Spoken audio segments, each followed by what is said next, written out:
Thank you for having me here today. My name is Neil Hetherington. I have the awesome privilege of representing the Daily Bread Food Bank, Canada's largest food bank. We are based in Toronto and have a mission to ensure that everyone's right to food is realized. I'm here today to speak about the grocery rebate included in the 2023-24 budget. I'm grateful to have the opportunity to share what we are seeing on the ground at our food banks across the city, and why you, our elected representatives, should be gravely concerned about the state of food insecurity in Canada right now. Before the pandemic, we used to see about 60,000 client visits every single month. During the pandemic, that doubled to 120,000 client visits per month. And this past March, we were horrified that there were 270,000 client visits recorded.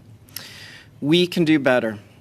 Where we used to see some 2,000 individuals make use of a food bank for the very first time, we are now seeing some 12,000 every single month coming to the Daily Bread Food Bank. The underlying reasons for this are complex, but I can summarize them in one sentence. People do not have enough income to afford the rapidly rising cost of living. With unemployment being at record lows, it begs the question, why are we seeing such historic increases in food bank usage? Food bank usage has always had a correlation between its use and unemployment.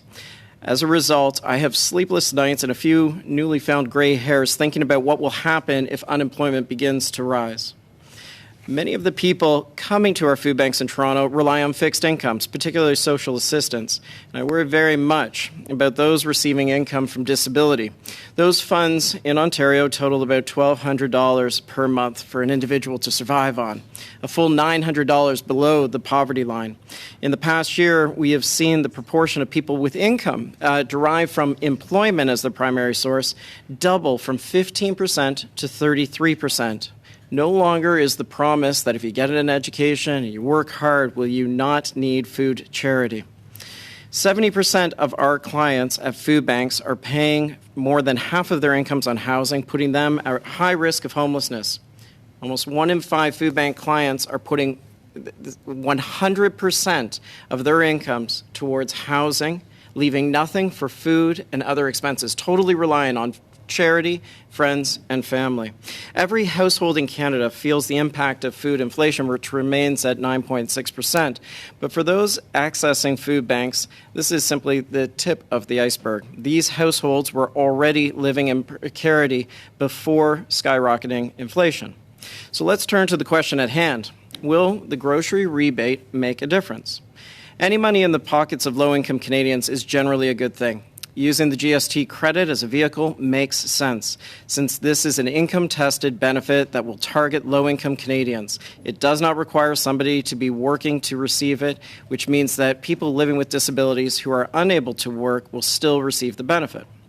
We also appreciate this approach that is grounded in dignity and low barrier access. Rather than having to apply for the benefits, Canadians who have filed their income tax will automatically receive the benefit. But none of these answer the question of whether it will make a difference. Ultimately, while the benefit is helpful, our analysis is the temporary grocery rebate will not shorten the lineups outside of food banks across Canada. The good news is that we know exactly what will.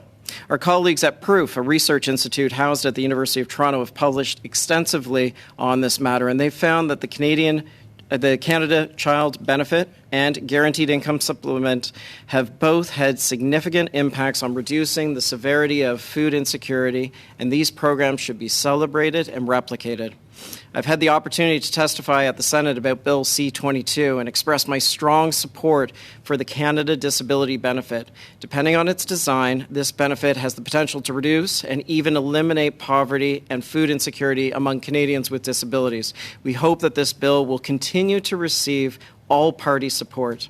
Despite these important steps forward, significant gaps in our social safety net remain, in particular, single working-age individuals who represent close to half of food bank clients across the country and also make up half of those living in deep poverty in Canada.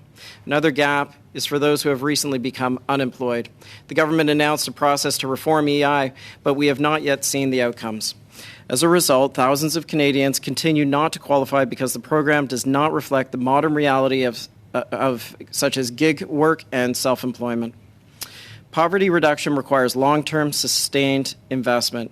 We are grateful that the government has signaled a strong commitment to supporting low-income Canadians through the grocery rebate, but also through the Canada Disability Benefit, EI reform, and ongoing investments in the Canada Child Benefit and Guaranteed Income Supplement. We have the tools to tackle food insecurity. We at the Daily Bread are here to push you and to support you as we work collectively to reduce poverty nationally.